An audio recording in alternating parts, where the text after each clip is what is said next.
हरे कृष्णा। आज मैं दो क्वेश्चंस का जवाब दूंगी। पहला तो ये कि कृष्ण को हम कैसे पा सकते हैं। वैसे इस क्वेश्चन का आंसर तो बहुत सारे तरीके हैं, कोई एक तरीका या एक फॉर्मूला नहीं है कृष्णा तक पहुंचने का। दूसरा क्वेश्चन ये है कि बहुत से लोगों को कृष्णा को लेकर के बहुत कन्फ्यूजन्स हैं।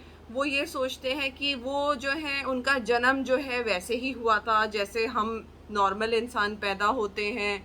उन्होंने टीवी में जो देखा उसके हिसाब से लोगों को लगता है कि वो भी तो इंसान थे, उन्होंने भी तो युद्ध किया, उन्हें भी तो चोटें लगी होंगी। इस तरीके की बातें सोचते हैं। प्लस जो उन्होंने लीला रची थी अपनी मृत्यु को लेकर के, उन बातों को लेकर के लोग उनको एक नॉर्मल ह्यूमन बीइंग समझते हैं।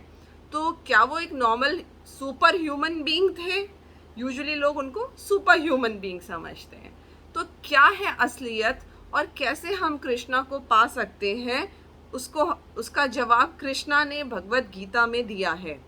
और रही बात कृष्णा को पाने की, तो कुछ बेसिक प्रिंसिपल्स हैं पहले, या बेसिक थॉट प्रोसेस है, उसको हमें अपने दिमाग में पहले क्लियर करना होगा।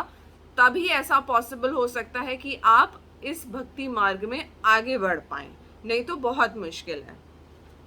चैप्टर नंबर 4 श्लोक नंबर 6 पे आ जाइए।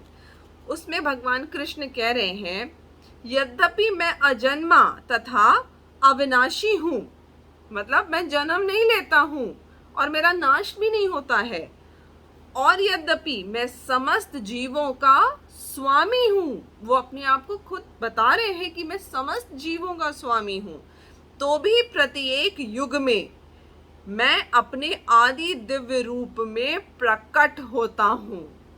हर युग में वो अपने दिव्य रूप में प्रकट होते हैं। इसका मतलब साफ साफ वो बता रहे हैं कि वो दिव्य हैं, वो स्वयं भगवान हैं, ना कि कोई सुपर ह्यूमन बीइंग है जो सुपर नेचुरल पावर्स के साथ पैदा हुआ है। ये मूर्खता की बात है। अगर आपसे इस तरीके की कोई बात कहे कि अरे वो तो एक सुपर ह्यूमन बीइंग थे, नो, बिल्कुल भी नहीं। बिल्कुल बहस मत करिए ऐसे मूर्खों से, क्योंकि क्या है, वो आपका और अपना दोनों का समय बर्बाद करेंगे।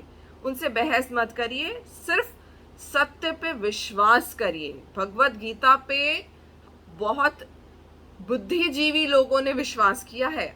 आज आप और मैं, या इवन बहुत सारी कंट्रीज में भगवत गीता पढ़ाई जा रही है।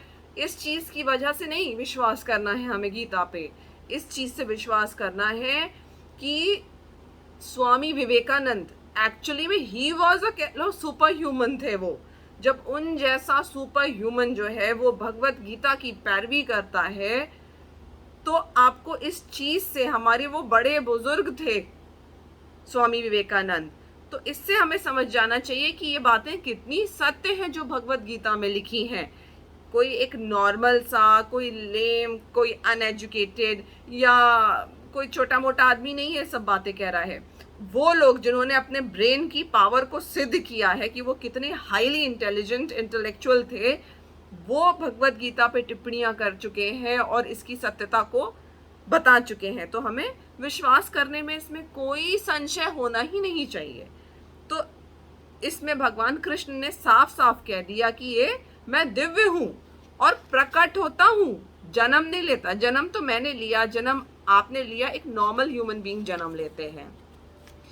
फिर श्लोक नंबर 10 पे आ जाइए, 9 पे आइए। उसमें भगवान कृष्ण कहते हैं, हे अर्जुन, जो मेरे आविर्भाव तथा कर्मों की दिव्य प्रकृति को जानता है, वह इस शरीर को छोड़ने पर इस भौतिक संसार में पुनः जन्म नहीं लेता, अपितु मेरे सनातन धाम को प्राप्त होता है।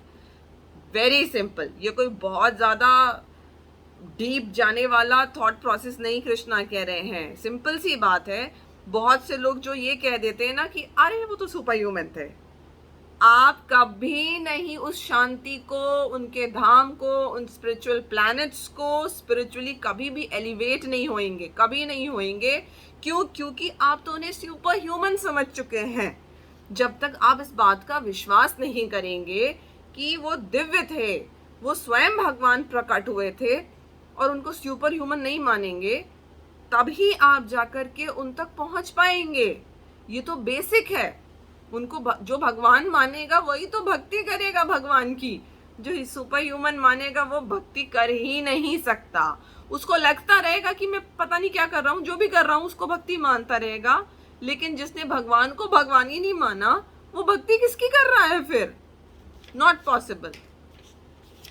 श्लोक नंबर 10 पे आइए। कृष्णा कहते हैं उनको पाने का बेसिक फॉर्मूले वाली एक और बात।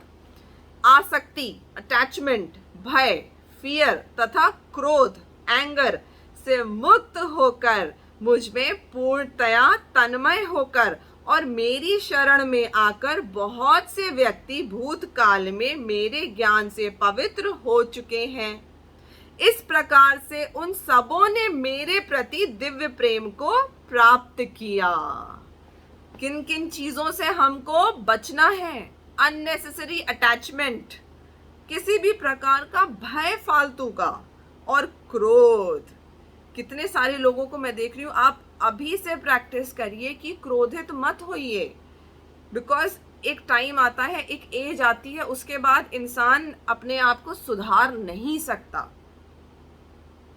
एक चाहे मतलब सॉरी टू से बहुत निम्न स्तर का मैं एग्जाम्पल दे रही हूँ कि एक शूकर जो होता है, पिग होता है, अगर वो गंदगी में बचपन में भी लौटता है तो वो बुढ़ापे में भी उसी गंदगी में लौटता रहता है।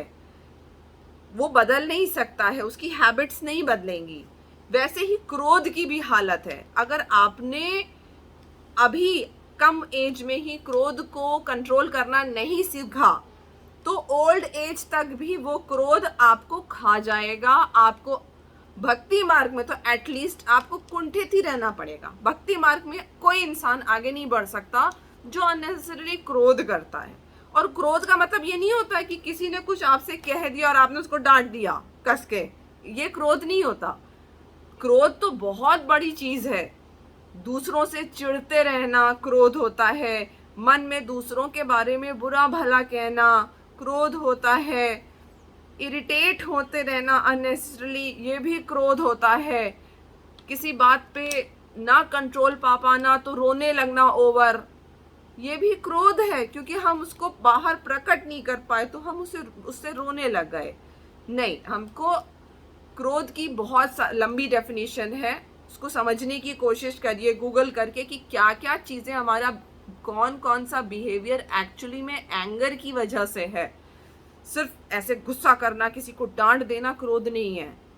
उल्टी सीधी हरकतें, गुस्से में आकर के बहुत सारे लोग क्या करते हैं, अजीब अजीब छोटी मोटी हरकतें करते हैं, वो भी क्रोध है। क्यों? क्योंकि आप डायरेक्ट जाकर अगले पे चिल्ला नहीं सकते हैं, तो आप अजीब हरकतें करके अपने क्रोध को निकाल लेते हैं दूसरे, कह लीजिए चैनल से। ये दरवाज़ा बंद है, ये चैनल बंद है, तो दूसरे चैनल से हमने चैनलाइज करने लगते हैं। तो उसको समझने की कोशिश करिए, क्योंकि आसक्ति, भय और क्रोध, इन तीनों चीज़ों पे जब आप नियंत्रण पाएंगे तभी आपको समझ में आएगा कि कृष्णा क्या है, कौन है और वो आपको कैसे मिलेंगे। आई होप ये लेक्चर या ये मेरा छोटा सा कंट्रीब्यूशन आपकी किसी काम आए। हरे कृष्णा।